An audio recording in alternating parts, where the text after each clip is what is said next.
everybody, and welcome to a very special edition of Grid Tonight. Welcome to what has happened on Fast Friday here for IndyCar's 107th running of the Indy 500. Happening night on Grid Tonight as well. We're going to discuss everything that happened on Fast Friday for the 107th running as well.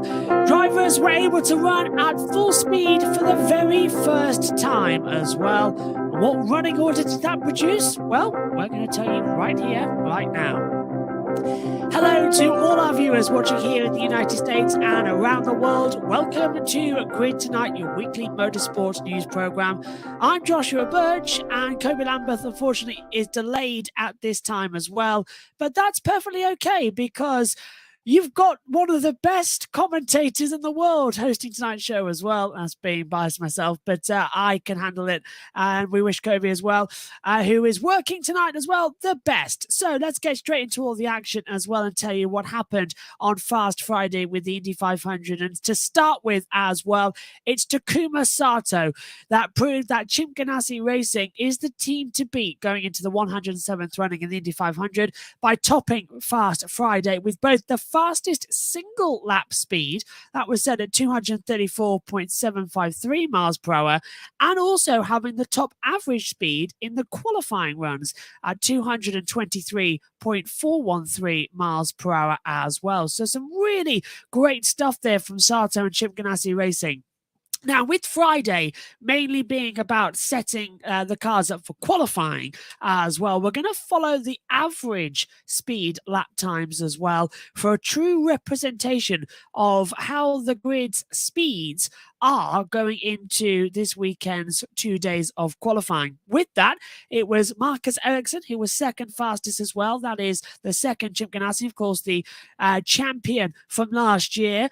233.113 miles per hour was his average speed as well. Newgarden put it in third, with Power fourth, and VK going in fifth position. Now, the biggest surprise from that top five in terms of average qualifying runs, absolutely certainly, is the fact that Will Power has managed to shoot right up there. Now, that is confusing because what we've talked to you before in this program throughout this week is that the Penske's have been down the lower end of the format. When we've gone through the previous 2 days of the running as well, they've been a bit slow as well, down in the between 15 to 30 run as well. And now we've gone into the Fast Friday and we've got into all the aspects as well of everybody's punching forward and getting on the quickest speeds possible. Suddenly, Will Power, a former champion, right up there. In fact, if you look at it, we've got Sato, Ericsson, Power. So that is three ex-Indy 500 champions inside the top five. That is insane. Moving further down, of course, Colton Herta was in sixth position as well on the combined average run times, 232.803 mile per hour. But that didn't stop him having a few twitchy moments as well out there on the track. A few little drifts up towards the wall. The same could be said actually for Will Power. So there's a few differences there that we've got to keep an eye on as well. But the biggest surprise I want to talk about is the contender for this year's Rookie of the Year. And that's got to be Argentina's own Agustin Canapino as well, who has won the hearts of many, not only in IndyCar, but in his home country as well. When I've been in the commentary box with USRN and on my own YouTube channel as well, the chat room has been absolutely flooded with support for Agustin Canapino as well. So really great stuff from him. But he ended today 15th fastest as well. His average lap time speed was 232.066, the fastest rookie out there as well. So it looks certain that he's going to qualify for the 107th running of the Indy 500, and he's already looking quite at home here at the Brickyard as well. Now, his teammate Callum Ilott isn't so confident, as we've been reporting all throughout the week here as well on the Grid Network's Grid Tonight shows. The number 77 with Junkers Hollinger Racing as well has looked completely out of balance, and it got worse today. We were all hoping, like what we saw with the Penske's, that Ilott would get the laps in here on Fast Friday, get a load of qualifying simulations in as well, but that wasn't to be the case. In total, Ilott completing just 7 laps as well, and on his first qualifying simulation run as well, coming out of turn 2, the car twitched massively, almost went into the wall, similar to what we saw with Takuma Sato, actually, who had the rear step out and almost twitched the wall as well in the session on his first qualifying run. But the team weren't happy with it. NBC reported as well that they've completely switched over the chassis, and then we saw it for ourselves. Now, Callum Ilott is going into tomorrow's qualifying, having sat out the entirety of Fast Friday. He's not going to be in practice 6 either, so he's going to go into qualifying completely blind on the matter. Now, what we are expecting is that he's going to use the same chassis that Canapino did in the April test 4 weeks ago. So that is a good call, because that car, I think, had 222 miles an hour as its top speed, but wasn't running at full chat on the day. So move him over to a new car, get him in, and see if that does anything on the job as well. Now, if he does somehow manage to get out in practice 6, which is scheduled, I believe, at 9:30 a.m. Eastern time tomorrow until 10:30. It's just a single hour. If he gets out there at all to do some running, it will be a quick shakedown to make sure the car works. Then use the qualifying as well. Because you can go out after you get a qualifying draw, you can go out and do your lap times again if you so wish after your first scheduled run. Possibly get 2 runs. That's 8 laps in total at high qualifying speed. See if the car's okay, and then maybe just settle for having to go through the bump day, the final row shootout as well. And it'll be a miracle if he can qualify for the 500 as well. So it really is quite a bit of a shocker to see this from Callum Ilott. An IndyCar season regular having problems at the 500. We've heard that all too well. James Hinchcliffe, of course, I think a couple of years ago, never qualified after having issues and got bumped as well. We all remember Fernando Alonso. So we're going to keep an eye on that number 77 as well. And we'll report to you in the Grid Live pre-race show tomorrow when we have a report on what happened in practice 6 going into qualifying to see if there's any information as well. We'll, of course, preview qualifying on the pre-show tomorrow. Now, further down as well, some interesting things going on. We'll round out the top 10 quickly. We stopped at Herta. So we had Rosenquist in 7th, 232.277 mile per hour was his average speed. Rossi was 9th and Dixon in 10th position. But Dixon had quite a quick opening lap time as well, but backed off massively in that last sector. Because if you look at the overall times as well, Dixon was 10th fastest, his fastest time as well. If I can show you actually on the control channel we've got up here in the commentary box as well. On the timing tower, this is what I see up in the commentary box. Look at Dixon in 10th position, 233.506 miles an hour. It is insanely close. It's something that Josh Turner points out to me in the commentary box as well. If you take a look at the best lap time speed by Takuma Sato at the top, that is at 38.338. Then if you scroll down further towards the bottom, you'll see that it's a 39.311 for Callum Ilott, which means the entire field is separated by 0.973 of a second.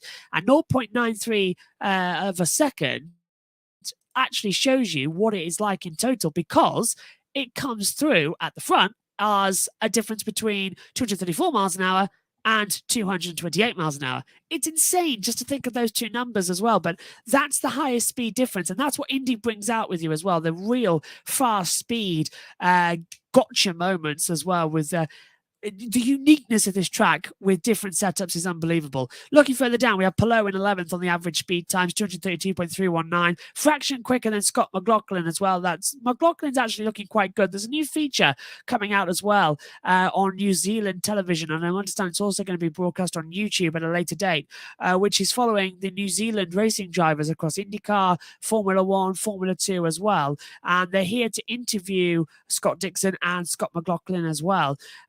And it looks absolutely fantastic because McLaughlin seemed to have come here with a bit of confidence as well this weekend. He was the 12th. O'Ward, who so far is my pick a winner for the race. I always like to pick someone out early. He was really fast, 13th fastest to 132.306 miles an hour as well.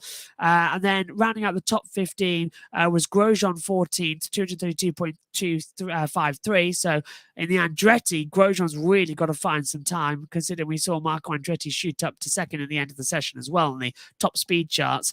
We'll get through the single lap speeds and the actual results of the actual practice 5. These are the best 4-lap averages we're talking through at the moment. We'll get through that later in the show as well. But yeah, so we saw Grosjean 14th and Augustin Canapino, as we said, in 15th position as well, as we mentioned earlier on the show.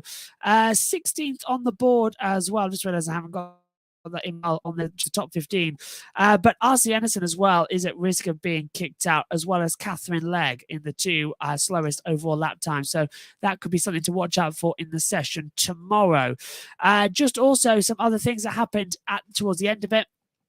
We had a few yellows for track debris in the last hour and 45 minutes as well. The first was because there was a small piece of debris on the racing line that had to be recovered, because, of course, when you go over 240 miles an hour through a corner, a tiny little bit of shard of carbon fiber can become like a giant sword and rip through the tyres and cause huge accidents as well. So good job from the eagle-eyed marshals to spot that at the side of the circuit as well. I understand even one of the spotters had a quick look at it as well through binoculars as well. But it's been a really interesting day. 6 hours, honestly, flown by. They've been absolutely on it as well with their qualifying simulation runs. And I've been really proud to see everybody step up, give each other the track room that they need. We haven't seen what we've seen in previous years on Fast Fridays, where people held up other people and everyone was sort of going like, well, you've spoiled our qualifying run. Everybody this year was being absolutely respectful. The drivers deserve a massive round of applause, and so do the teams for finding the correct gaps and working together to make sure everybody gets a great run out there to test their cars are safe going forward for qualifying.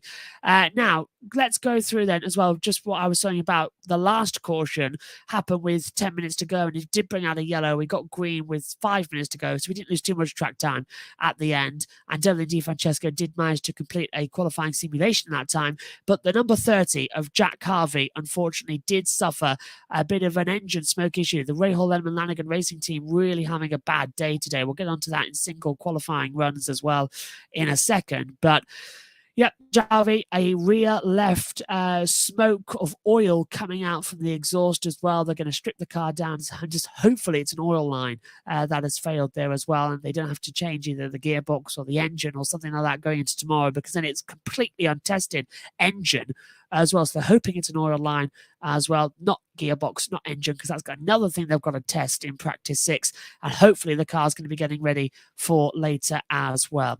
So we're going to take a look now as well at the overall speed times here using the live timing as well feature that we have up in the commentary box.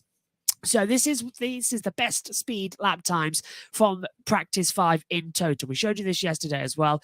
It was Takuma Sato who was fastest today overall, 234.753 miles per hour. Marco Andretti on his final lap put it into second on 234.202 miles an hour. Venus VK was in third. Marcus Ericsson managed to get up to fourth position as well for Chip Ganassi Racing, 234.029. Pato O'Ward rounded out the top 5 for Ryan McLaren. Joseph Newgarden got his Penske, the highest of them as well, on single lap pace up in 6th position. Santino Ferrucci for AJ Foyt Enterprises. Watch out for Ferrucci in qualifying tomorrow. I absolutely guarantee you he's going to be a tip for pole position, because that AJ Foyt car on the first lap was averaging 235 miles an hour. So that is a really great strong run, but then backed off and abandoned the lap as well. That was the turn 1 average speed as well as you come through. So watch out for Santino Ferrucci. Kyle Kirkwood, another one who's looked really at home this weekend as well after his victory last time out at the road course, being in P8 was really strong. Colton Hertenheim and Scott Dixon rounded out the top 10 as well. Felix Rosenquist went into 11th with Will Power in 12th position as well. And then Scott McLaughlin went 13th, Alex Plough 14th, Benjamin Pedersen in 15th position as well. Alexander Rossi, 16th for McLaren, was a bit off the pace as well today. 233.134 mile an hour is his fastest time. Tony Kanaan, who has written a really emotional letter as well to his fans and to himself and to the entire Indianapolis Motor Speedway as well, in a wonderful feature we saw on NBC that's going to be played out during their race day coverage as well on NBC and Peacock and Sky Sports F1. Tony Kanaan was 17th as well in his final 500. Use quotation marks there, please. Connor Daly was 18th, Romain Grosjean 19th, and Agustin Canapino 20th fastest in the overall lap times as well, not the combined average speeds. This is single lap fastest. Further down as well, we'll drop down with Ed Carpenter in 21st, Ryan Hunter-Reay 22nd for Dry and Bold Racing. Ryan did multiple qualifying simulations. On the first three, he said he didn't want to commit to lap 4 because he didn't feel like he was there yet or the car was there yet. So he's pushed for 4 laps only twice in qualifying simulation runs, and hopefully we'll see him up to speed tomorrow in qualifying as well. So Ryan Hunter-Reay 22nd, Simon Pagenaud 23rd, Stefan Wilson 24th, David Malukas 25th, Devlin DiFrancesco puts it really well in 26th position. Helio Castroneves for Meyer-Shank Racing, a big worry that both Meyer-Shanks are off the pace. Pagenaud 23rd and Castroneves 27th as well. Not a great day for him. He's going to try and improve with a new little change to the setup ahead of qualifying tomorrow that they're going to try and test in practice 6.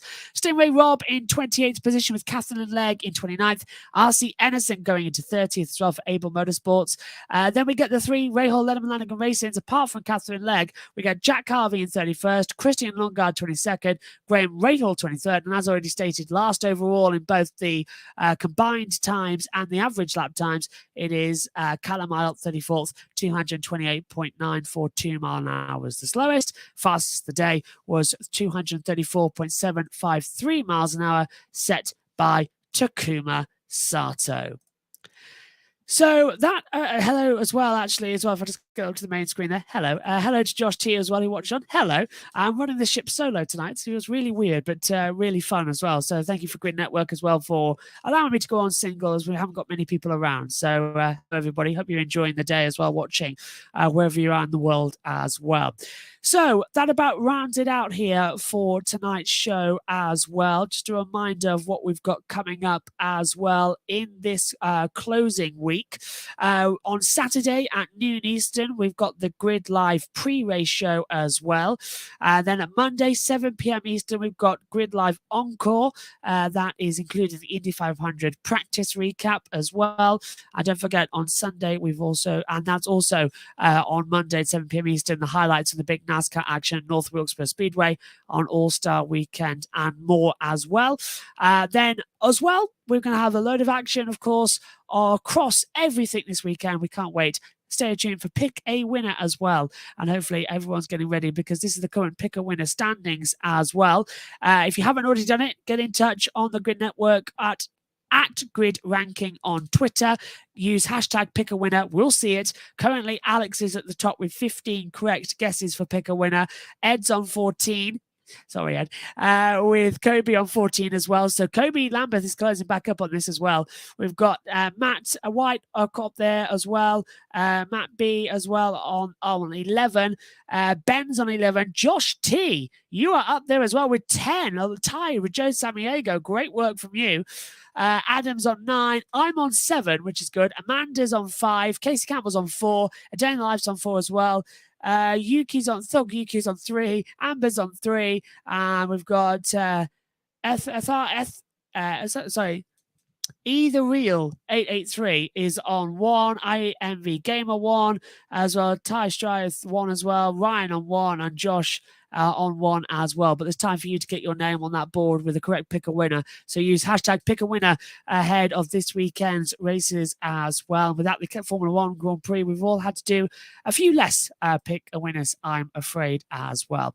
But that about brings us to the end of our show here tonight as well. Apologies that Kobe couldn't make it because, understandably, he's busy with work as well. But thanks to the Grid Network team for allowing me to go solo and trusting me to do it as well. couldn't be in safer hands as well. But to bring an end to the show as well, please do subscribe to our YouTube channel. Thank you for helping us reach the milestone of 600 subscribers. Now we need your help to get to our new goal of 700 subscribers on the road to 1,000.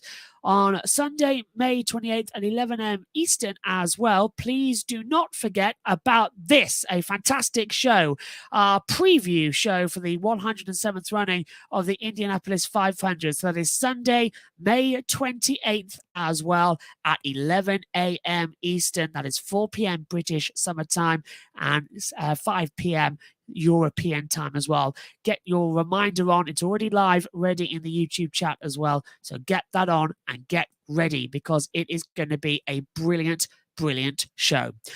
And also, do take 5 minutes to invest in the Grid Network through Patreon. Join Colin, Mark, Deshelle, and Robin in investing each month in the Grid Network. And we encourage you to join our amazing group of people who keep us on the air. And once we hit $500 per month, we can start expanding our coverage and adding new members to the team, and an increased Grid Network present as well on site, covering more races from trackside and more. The link for that is in the video description. And if you are up for it and want to do a one-time donation, click on the Buy Me a Coffee link. Get your name on the board and invest as much as you want. And consider buying a specific on-air personality a cup of coffee, and they'll thank you on the air as well. I've been Joshua Burch. Thank you very much for joining us here tonight on the Grid Network show. It's been an absolute pleasure to host it as well. Loved every second of it here tonight solo. We will see, once again, I said Kobe back with us next time as well, so don't be disappointed. And tomorrow, join us for the Grid Live pre-race show. Thank you very much for joining us tonight and all week here on our special Grid Tonight shows. Hope you have a great night. Good night. Thank you for watching us right here on YouTube. Be sure to subscribe and check out some of our other videos, including Life on the Grid, where we interview folks from the motorsports industry. Thank you for watching. We'll see you next time.